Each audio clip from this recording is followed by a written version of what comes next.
Incroyable, cette scène choque beaucoup de monde jusqu'à présent et va beaucoup vous apprendre. Au moment où cette femme enceinte dort dans une chaise sur la véranda dans un appartement, son homme avale tout ce qui peut se trouver dans son ventre, accompagné d'un de ses esprits maléfiques en voulant la rendre folle. À ce moment, leur voisin prophète sort de sa chambre pour aller à l'église, puis le surprend et dit « Seigneur Jésus ». L'esprit maléfique disparaît et la femme enceinte se réveille subitement, demandant à son mari s'il y a quelque chose. Il demande plutôt au prophète ce qui se passe. Sa femme lui redemande ce qu'il y a vraiment, en précisant qu'elle était en plein sommeil en train de rêver, mais qu'elle ne comprend pas pourquoi ils ont l'air bouleversés. Le mari dit qu'il ne comprend plus rien non plus. Le prophète avoue qu'il est responsable des troubles mentaux de sa femme. Oh, voilà, je comprends maintenant. Hier, lorsque je priais, je sentais qu'il y avait un esprit qui était dérangé, mais je ne pouvais pas comprendre ce que c'était réellement. La femme demande au prophète de quoi il est en train de parler. Mon mari est responsable de tout ce qui m'arrive. Non, le mari dit qu'il ne sait même pas de quoi parle le prophète. Le prophète réplique en disant qu'il sait très bien et qu'il a vu ce qu'il a vu. C'est pourquoi il s'est rapproché d'eux, il l'a vu manipuler son bébé avec un esprit maléfique qui fait tout pour la rendre folle. Mais cela n'arrivera jamais, au nom puissant de Jésus. La femme répond « Amen » en lui disant qu'il se trompe complètement.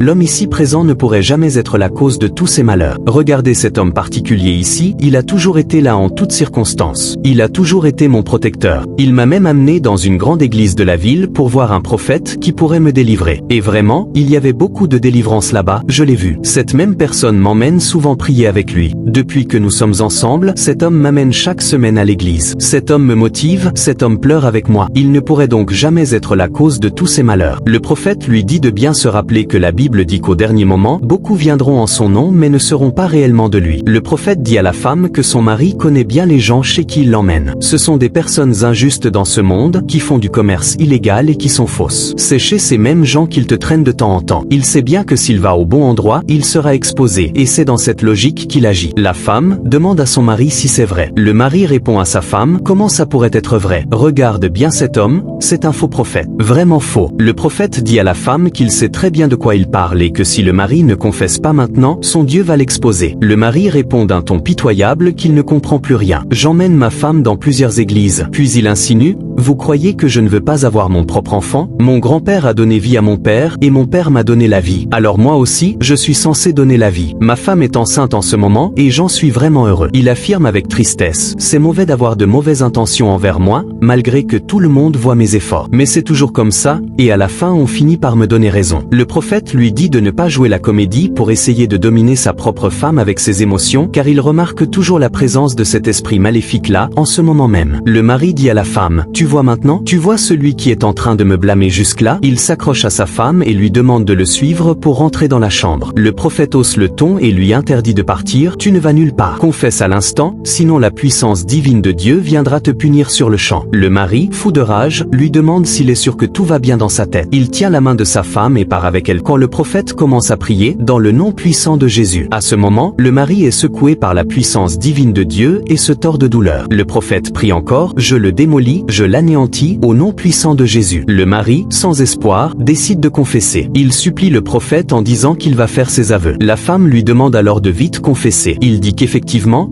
il est responsable de tous ses malheurs. La femme dit alors au prophète qu'il avait raison. Le mari avoue que c'est vrai, il est entré dans un royaume. Et dans ce royaume, il était dit qu'il aurait de l'argent, mais qu'il devait tout faire pour mettre sa femme enceinte afin de sacrifier son enfant. Sinon, lui-même risquait de perdre la vie. C'est pour cette raison qu'il n'envisageait pas d'avoir d'enfant. Il s'excuse auprès de sa femme. La femme lui demande pourquoi il l'a épousée alors. Qu'il aurait pu rester célibataire et faire ses désordres ailleurs, là où personne ne viendrait lui demander pourquoi il ne s'est pas marié, au lieu de lui infliger cela. Elle lui demande aussi pourquoi il est en train de prier pour quelque chose qu'il a la possibilité d'avoir en lui faisant du mal. La femme, vraiment déçue et dépassée, s'assoit, désespérée, dans sa chaise. Dès lors, le mari supplie sa femme, quand la puissance divine de Dieu le secoue au point qu'il lutte pour rester en vie. La femme, effrayée, se lève brusquement et demande au prophète de prier pour lui car elle croit qu'il est en train de mourir. Le prophète lui dit que c'est retourné à l'envoyeur et que ce n'est plus un homme simple mais qu'il s'est déjà totalement transformé en démon. La femme s'exclame « Seigneur Jésus ». Le mari finit par rendre l'âme. La femme demande au prophète ce qu'elle doit faire dans cette situation. Le prophète lui dit que rien ne lui arrivera avec le bébé, qu'ils seront sauvés. La femme répond réponds Amen. Et je profite pour prier pour toute personne vivant ces situations et pour toutes les femmes enceintes dans le monde entier. Que Dieu vous aide et vous délivre au nom puissant de Jésus. Peu importe l'amour ou la confiance que l'on accorde à quelqu'un, il faut toujours rester vigilant. Le mal peut parfois se cacher derrière les sourires les plus sincères. Si cette histoire vous a touché, dites-moi en commentaire ce que vous en pensez. N'oubliez pas de liker, vous abonner, partager cette vidéo pour en aider d'autres.